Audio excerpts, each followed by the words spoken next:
जहाँ पर जो उतार चढ़ाव बहुत ज़्यादा है, हाँ। वहाँ पर आप कंपाउंडिंग नहीं कर सकते, बाई राइट सिट टाइप नहीं कर सकते वहाँ पर। हाँ। वहाँ पर buy low and sell high, you have to run.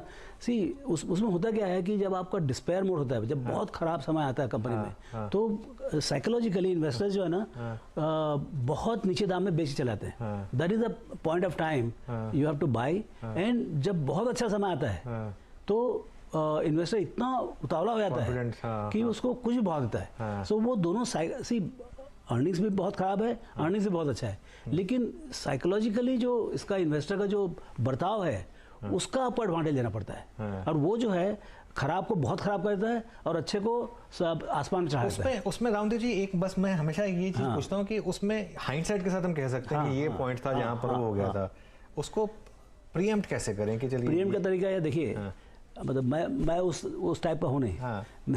मैं पैदाइशी तेजी में तेजी मंदी में मंदी बोलने वाला हूँ, समझे ना। I mean that is how I behave, that's my construct. ठीक है। लेकिन जो जैसे राकेश और थे, मतलब he was master of buying when things were bad and selling out. तो ठीक है, एक बार आपने नीचे में खरीद लिया तो मतलब then you are smart, you know. तो वो चीज़ जो है ना कि खराब समय में कंपनी के साथ ज़्यादा ध्यान देने का, जैसे डिजिटल है, हम डिजिटल में गर्म कब थे, लास्ट थे। अभी डिजिटल की उतनी मतलब गर्मी नहीं आती, बट अब दिस इज द टाइम। अब 70% गिर चुके हैं सारे के सारे। अब जो है ना वो डिस्पेयर मोड में है।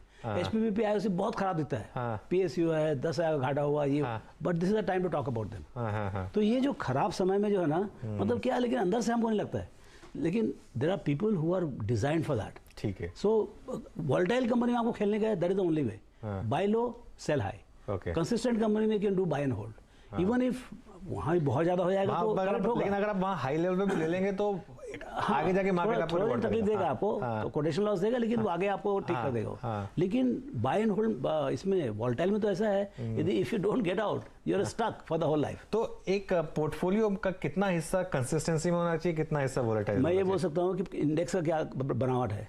72% of the index is consistent, to only 28% is volatile. Okay हाँ, ये मतलब आज का कंस्ट्रक्ट है market cap wise. Okay, but number of companies is like 32 companies are consistent और 18 कंपनी जो है वोलेटाइल है, as per our definition. Okay, तो एज पर योर डेफिनेशन ये एक क्लियरली एक, और पूरी की पूरी स्टडी मैं कर भी रहा हूँ, काफ़ी ज़बरदस्त इसमें आपने ये सारी की सारी कंपनीज को डिवाइड भी किया उनके हिसाब से।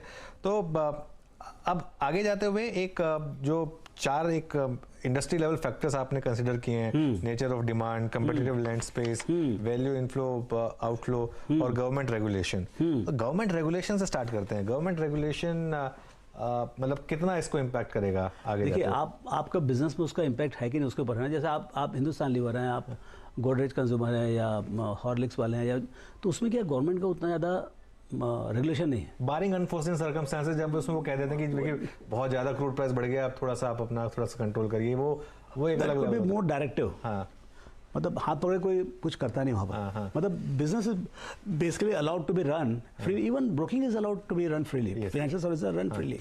I mean, except for SEBI's regulation, but that is not price regulation. It is just to keep the flock together. The rules of the game.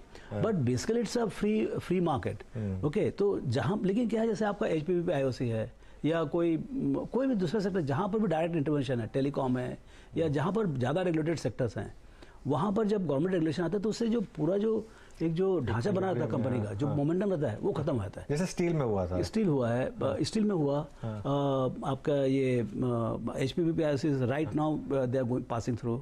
सो ये जो उससे क्या होता है कि जो एक लगातार जो प्रॉफिट कमाती हुई कंपनी होती है, वो कंज्यूमर कंपनी सब HPPP IOC, उनको तो क्या है, तो पूरा प्रोसेस करके आपको रात को 1 लीटर तेल देते हैं आपको, तो आपको उनको 2-5 टका बनना ही चाहिए। लेकिन ऐसा नहीं है, you know, government somehow in their own what you call exigency और नीड, दे नीड, जैसे इन्फ्लेशन कंट्रोल मेजर है तो वो अपना जो सॉवरेन पावर यूज़ करते हैं वो। लेकिन उससे क्या बिजनेस का जो लगातार जो प्रॉफिट बनने का एक ये रहता है, जो प्रेडिक्टेबिलिटी होती है, वो खत्म आती है। और जैसे वो खत्म हुई, आपका वैल्यूएशन खत्म आता है।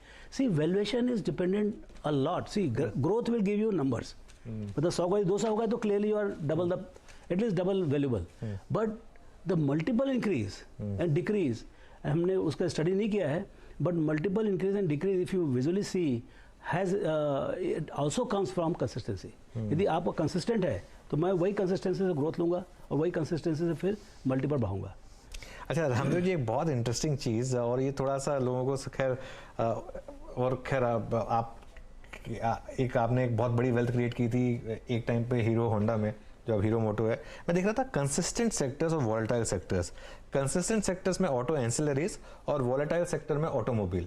तो ये डिफरेंशियल किस लिए है? क्योंकि एंसिलरीज को कुछ फर्क नहीं पड़ता कि सेक्टर के जो विद इन सेक्टर्स चर्न हो रहा है कि नहीं हो रहा है, या इसलिए कि ऑटो एंसिलरीज एक कंसिस्टेंट परफॉर्म कर पाती हैं क्योंकि आपका एक क्लाइंट शायद अच्छा कर रहा है, दूसरा क्लाइंट शायद खराब कर रहा है, लेकिन ऑटोमोबाइल जो है वो सिक्लिकल है, इसके लिए वो शायद वोलेटाइल सेक्टर में, ये थोड़ी सी डायकोटमी लगती है। नहीं, हाँ, मतलब है रिपोर्ट में clearly. So see auto ancillaries are again pass through and they have export and they have secondary market. लेकिन जो आपके ऑटोमोबाइल होते हैं वो ओईएम होते हैं खाली। यदि आपने कार खरीदना बंद कर दिया या कम कर दिया तो मारुति में वॉलिटिलिटी आ जाएगी। लेकिन जो उसका ऑटो एंसिलरी है, उसका जो कंपोनेंट वाला है, वो या तो मारुति देगा, कुछ एक्सपोर्ट भी कर सकता है, और आफ्टर सेल्स मार्केट में बड़ा होता है। सो जनरली जो अच्छे स्मार्ट ऑटो एंसिलरीज होते हैं, what they do is they try to balance the market in such way between OEM and after sales कि ओईएम 10-20% गिर भी जाए तो आफ्टर सेल्स में वो मजा कर लेते हैं, यू नो। सो उसी कारण से, लेकिन ऑटोमोटिव वाला कुछ नहीं कर सकता। यदि टेल्को ट्रक का डिमांड नहीं है तो उसको कम ही करना पड़ेगा।